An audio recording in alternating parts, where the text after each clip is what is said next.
Hello students, আশা করি তোমরা সবাই ভালো আছো। আচ্ছা, আজকে আমরা বীজগণিত নিয়ে আলোচনা করব, ঠিক আছে? বীজগণিত।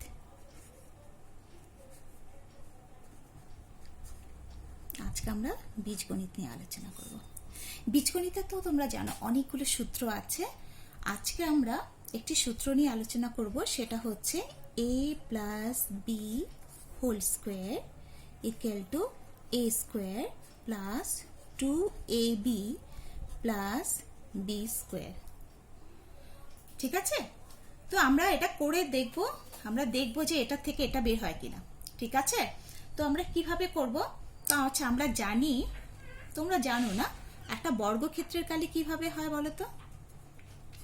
বর্গক্ষেত্রের কালি আমরা একটু করে দেখি না প্রথমে এগুলো। বর্গক্ষেত্রের কালি, বর্গক্ষেত্রের কালি হচ্ছে দৈর্ঘ্য ইন্টু প্রস্থ। তোমরা সবাই জানো বর্গক্ষেত্রের কালি হচ্ছে দৈর্ঘ্য ইন্টু প্রস্থ। ঠিক আছে? ধরে নিয়েছি এটা একটা বর্গক্ষেত্র, ছোট্ট একটা বর্গক্ষেত্র এঁকে নিলাম। ঠিক আছে? দেখো তো, বর্গক্ষেত্র বলতে কোনটা বোঝায়? বর্গক্ষেত্রের এই বাহুটা সমান সমান এই বাহু সমান সমান এই বাহু সমান সমান এই বাহু, মানে এই বাহুর মাপ, এই বাহুর মাপ, এই বাহুর মাপ, এই বাহুর মাপ, এই চারটা বাহুর মাপ কি থাকবে? একই সমান হবে। সেটাকে কি বলা হয়? বর্গক্ষেত্র। এই যে বর্গক্ষেত্রটা, এটা কি হবে? দৈর্ঘ্য সমান সমান প্রস্থ। এটাকে যদি দৈর্ঘ্য ধরি, এটা কি হবে? প্রস্থ সমান হবে। ঠিক আছে? ধরে নিচ্ছি এই বাহুটা দৈর্ঘ্য হচ্ছে এ, তো এটা যদি দৈর্ঘ্য এ হয়, প্রস্থ কি হবে? প্রস্থ এ হবে, যেহেতু প্রত্যেকটা বাহুর মাপ সমান। ঠিক আছে? তো এখন কি করব আমরা? দৈর্ঘ্যের মাপে দৈর্ঘ্যের কি ছিল? এ, প্রস্থ কি ছিল? এ। তাহলে কি হলো? এ স্কোয়ার। এ স্কোয়ার মানে যে কোনো একটা বাহুর স্কোয়ার। ঠিক আছে? সেরকম ভাবে আয়তক্ষেত্রের কালি কি হবে? আয়তক্ষেত্রের কালি, আয়তক্ষেত্রের কালি, আয়তক্ষেত্রের কালি কি হবে? সেরকম আয়তক্ষেত্রের আর বর্গক্ষেত্রের কালির ফর্মুলা এক, দৈর্ঘ্য ইন্টু প্রস্থ। ঠিক আছে? দুটোই কি আছে? একই ফর্মুলা। ঠিক আছে? এখন একটা আয়তক্ষেত্র এঁকে দেখি তো। আচ্ছা, দেখো তো, আয়তক্ষেত্রে হলে কি হয়? আয়তক্ষেত্রের অপোজিট বাহুগুলো সমান থাকে, মানে এই যে বাহুটা আছে এর উল্টো দিকের বাহুটা কি হবে? সমান হবে। এই বাহুটার মাপ যতটুকু, এই বাহুটার মাপও কি হবে? সমান হবে, সেম থাকবে। এই যে বাহুটা আছে এটার উল্টো দিকের বাহুটার মাপটাও কি হবে? সেম হবে। ঠিক আছে? সমান হবে। যদি ধরে নিই এটা দৈর্ঘ্য, ঠিক আছে, দৈর্ঘ্য ধরে নিচ্ছি এ, তাহলে যেহেতু দৈর্ঘ্য আর প্রস্থ যেহেতু আলাদা মাপের, তো দৈর্ঘ্য এ ধরলাম, প্রস্থ কি ধরলাম? বি। ঠিক আছে? তো এটার কালি কি হবে বলো তো? এই আয়তক্ষেত্রটার কালি কি হবে? দৈর্ঘ্যের জায়গায় এ লিখবো, প্রস্থের জায়গায় কি লিখবো? বি লিখবো। তাহলে এটার কালি কি হচ্ছে? A B. ঠিক আছে? আচ্ছা, এখন দেখো তোমরা পেপার, আমরা কি করবো? এই যে এ প্লাস বি হোল স্কোয়ার, এই ফর্মুলাটা বের করার জন্য আমরা কি করব? আমরা নৌকো বানাই না? নৌকা বানাই তো পেপার দিয়ে, পেপারকে ফোল্ড করে, ঠিক সেভাবে পেপারকে ফোল্ড করে, এভাবে পেপারকে আমরা ফোল্ড করি, ফোল্ড করে এটাকে ভাঁজ করি, এভাবে আমরা ফোল্ড করি না? ঠিক সেভাবে আমরা কি করব? এটাকে পেপারটাকে ফোল্ড করে আমরা কি করব? একটা নৌকো বানানোর সময় যেভাবে চারকোণ একটা পেপার বের করি, ঠিক দেখো এরকম ভাবে বের হয় না? তোমরা এইভাবে করে বের করো, চারকোণা করে, পরে কি সাইডটা কেটে নাও। ঠিক এভাবে বের করেছি। ঠিক আছে? এটা বের করার পরে কি করব বলো তো? যেহেতু এখানে এ প্লাস বি আছে, তো আমি এটাকে ধরে নিচ্ছি, এটাকে কি করব? এ প্লাস বিতে ভাগ করে নেব। ঠিক আছে? তো একটা আমি বড় বাহু নেব, সেটার মাপ নেব, এটাকে আমি দু ভাগে ভাগ করব। একটা বড় বাহু নেব, সেটাকে মাপ নেব এ, আর ছোট বাহুটার মাপ নেব বি। ঠিক আছে? তো এরকম ভাবে, তাহলে এটা যদি এ নিই, এই সাইডেও আমি এ নেব প্লাস বি নেব। যেহেতু এটা একটা বর্গক্ষেত্র, এটা একটা বর্গক্ষেত্রের মতো, তাহলে কি হবে? এই সাইডটা যদি এ প্লাস বি হয়, তাহলে এই সাইডটাও এ প্লাস বি হবে, এই সাইডটাও এ প্লাস বি হবে, এই সাইডটাও এ প্লাস বি হবে। এখন বলো তো, এই বর্গক্ষেত্রটার কালি কি হবে? এই যে বর্গক্ষেত্রটা তোমাকে আমি দেখাচ্ছি, এটার কালি কি হবে? এই সাইড যদি a প্লাস বি হয়, যেমন ধরে নিচ্ছি আমি, যেমন তোমাদের দেখাচ্ছি, আমি একে দেখাচ্ছি, ঠিক আছে? এটা যদি a প্লাস বি হয়, এটাও a প্লাস বি, এই সাইডটাও a প্লাস বি, এই সাইডটাও a প্লাস বি, ঠিক আছে? তাহলে কি হবে বলো তো? আমি যদি এটাকে দৈর্ঘ্য ধরি, তুমি জানো বর্গক্ষেত্রের কালি হচ্ছে দৈর্ঘ্য ইন্টু প্রস্থ, দৈর্ঘ্য ইন্টু প্রস্থ, ঠিক আছে? এই বর্গক্ষেত্রটার দৈর্ঘ্য যদি আমি a প্লাস বি ধরি, a প্লাস বি ধরি, তাহলে প্রস্থ কি হবে? প্রস্থ a প্লাস বি হবে, কারণ এই দুটো বাহুই তো সমান, তাই না? তাহলে কি হবে? a plus B. তোমরা জানো, তোমরা তো এখানে দেখেছো না, দুটো a হলে কি হবে? মাল্টিপ্লাই করলে কি হবে? a স্কয়ার হয়। তো দেখো এখানে a প্লাস বি, দুটো a প্লাস বি আছে, তাহলে কি হবে? a plus B whole square হবে, ঠিক আছে? এই পুরো বর্গক্ষেত্রটার কালি কি হবে? a plus B whole square, ঠিক আছে? এখন এই a plus B whole square থেকে আমি এটাকে, এটা a square plus 2ab plus B square আসে কিনা সেটা একবার করে দেখব, ঠিক আছে? এই বর্গক্ষেত্রটাকে আমি কি করব? প্রথমে a প্লাস বি আমি যেখানে বলেছি একটা বড় a নেব আর ছোট একটা ভাগে ভাগ করে নেব, ঠিক আছে?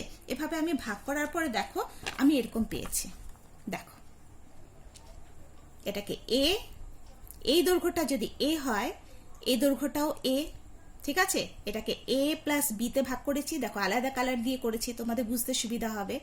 এই সাইডটাও a, এটাকে b, ঠিক আছে? তাহলে এটাও a হবে, এটাও a হবে, এটাও b হবে, এটাও b হবে, ঠিক আছে? এভাবে ভাগ করেছি। তা ভাগ করার পরে দেখো তো এটা কি হলো? a প্লাস বি, এটাও a প্লাস বি, এটাও a প্লাস বি, এটাও a প্লাস বি, ঠিক আছে না? দেখো তো এটার মধ্যে আমরা কয়টা অংশ পেয়েছি? এটা থেকে আমরা কয়টা অংশ পেয়েছি? একটা, দুটো, তিনটে, চারটা অংশ পেয়েছি, ঠিক আছে? চারটা অংশ পেলাম তো, এটাকে আমি আবার তোমাদের এখানে করে দেখাচ্ছি, দেখো এখানে করে দেখাচ্ছি, দেখো একই রকম, এটা কালারটা একটু আলাদা করেছি, ঠিক আছে? দেখো এটা এ, এটা এ, দেখো এই যদি তুমি মনে করো অন্য সবটা বাদ দিয়ে দাও, ঠিক আছে? যদি এটাকে কয়টা ভাগ আছে? চারটা ভাগ আছে, যে কোনো আমি একটা ভাগকে নিলাম, ঠিক আছে? এই ভাগটাকে কনসিডার করো, এই ভাগটা কনসিডার করার পরে দেখো তো কি আসছে? সবগুলো সাইডে কি আছে? দৈর্ঘ্য কি একই সমান a, তাহলে এই বর্গক্ষেত্রটার কালি কি হবে? দৈর্ঘ্য ইন্টু প্রস্থ, ঠিক আছে? তাহলে কি হবে? a ইন্টু a, কি হবে? a square. তোমরা আগে করেছো, একটা বর্গক্ষেত্রের সমস্ত বাহুগুলোর, এই যে বর্গক্ষেত্রটা কি হচ্ছে, সমস্ত বাহুগুলোর দৈর্ঘ্য কি ছিল? a ছিল, এটার কালি কি হয়েছে? a স্কয়ার, ঠিক আছে? সেরকম ভাবে দেখো এটা কি পেয়েছো বলো তো? এটা অন্যরকম, দেখো এটা কি? এটা বর্গক্ষেত্র না, এটা একটা হচ্ছে আয়তক্ষেত্র, কারণ এটা দৈর্ঘ্য এবং প্রস্থ কি হচ্ছে, পরিমাণগুলো হচ্ছে আলাদা, ঠিক আছে? দৈর্ঘ্য যদি a হয়, প্রস্থ হচ্ছে b, দুটো আলাদা, তো এটা একটা আয়তক্ষেত্র, কারণ এটার বাহুর দৈর্ঘ্য আর এই বাহুর দৈর্ঘ্য সমান, এই বাহুর দৈর্ঘ্য আর এই বাহুর দৈর্ঘ্য সমান, কিন্তু এই দুটো সমান না কিন্তু, ঠিক আছে? তো এটাকে কি বলবো? আয়তক্ষেত্র। এই আয়তক্ষেত্রের দৈর্ঘ্য কত আছে? a, প্রস্থ আছে b, তো এই আয়তক্ষেত্রের কালি কি হবে? a b, যেভাবে তোমরা পেয়েছো আয়তক্ষেত্রের কালি a b, ঠিক আছে? দেখো তো এখানে এটাও আরেকটা আয়তক্ষেত্র, দেখো এখানে একটা আয়তক্ষেত্র পেলাম, সেই আয়তক্ষেত্রে কি আছে? দৈর্ঘ্য আছে a, প্রস্থ হচ্ছে b, তাহলে কি হচ্ছে? এই আয়তক্ষেত্রের কালি কি হবে? a b, ঠিক আছে? এখন দেখো একটা ছোট্ট একটা আমরা বর্গক্ষেত্র পেয়েছি, ছোট্ট, দেখো এই বর্গক্ষেত্রটার একটা সাইড আছে b, আরেকটা সাইডও আছে, দৈর্ঘ্য আছে b, এটা একটা বর্গক্ষেত্র না? কেন দেখো এটাও আছে b, এটাও একটা b, আর যেহেতু চারটা বাহুই সমান, তাহলে কি হবে? প্রত্যেকটা সাইডে b হবে। এই বর্গক্ষেত্রটার কালি কি হবে? দৈর্ঘ্য ইন্টু প্রস্থ, মানে b স্কয়ার, ঠিক আছে? এখন আমি কি করতে পারি বলো তো? সেটাকে আমরা এভাবে লিখতে পারি না, দেখো সেটাকে আমরা এভাবে লিখতে পারি তো, যেহেতু আমরা কি পেয়েছি? পুরো পুরো বর্গক্ষেত্রটা যদি যখন ধরবো তখন হবে কি, পুরো বর্গক্ষেত্রটার কালি কি ছিল, a plus B whole square ছিল, যেখানে পেয়েছি আমরা। এখন এই বর্গক্ষেত্রটার কালিটা কি কবে আছে, আমরা 4টা ভাগে ভাগ করেছি, এখন 4টা ভাগের আলাদা আলাদা কালিগুলো লিখে নেব, ঠিক আছে। যদি আমি এটাকে 4 টুকরো করে নিই, দেখো এটাকে যদি আমি টুকরো করে নিই, কি হচ্ছে, পুরো বর্গক্ষেত্রটা কয়টা ভাবে ভাগ হবে, 4টা ভাগে ভাগ হয়ে যাবে। দেখো